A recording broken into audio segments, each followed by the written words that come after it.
Okay, so for the next four parts of this lab, the next four cards, we're going to have you calculate four quantities based on the time measurements you made. So for the first quantity, it will be average time. So we had you measure 5 times.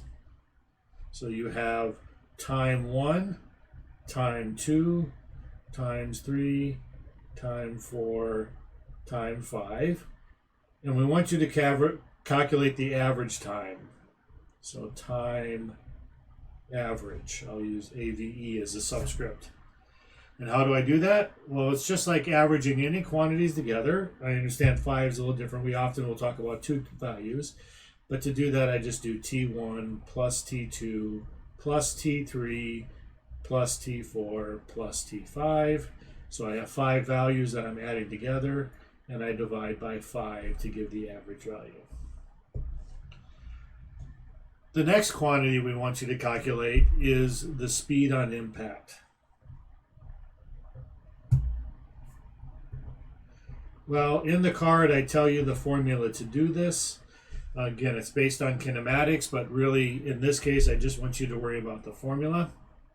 So, to do the impact speed, V, we are going to use the fact that it is the gravitational acceleration constant, G, times whatever your average time is.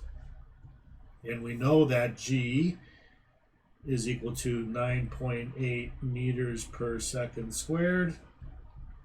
And so our formula will be 9.8 times T. The third quantity we have you calculate is the kinetic energy on hit. Well, we know from our definition of kinetic energy that the kinetic energy is equal to 1/2 times the mass of the marble times V squared. V you calculated above, so we know it. And we tell you the mass of the marble M. And so you can plug the numbers in and calculate. The final calculation we have you do is the potential energy at the top of the drop.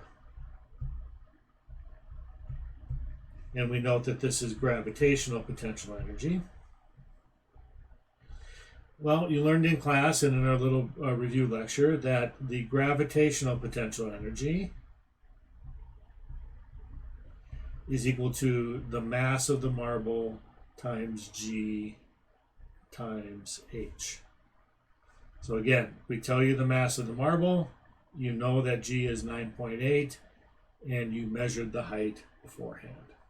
So that's how you do the calculations for this part of the lab.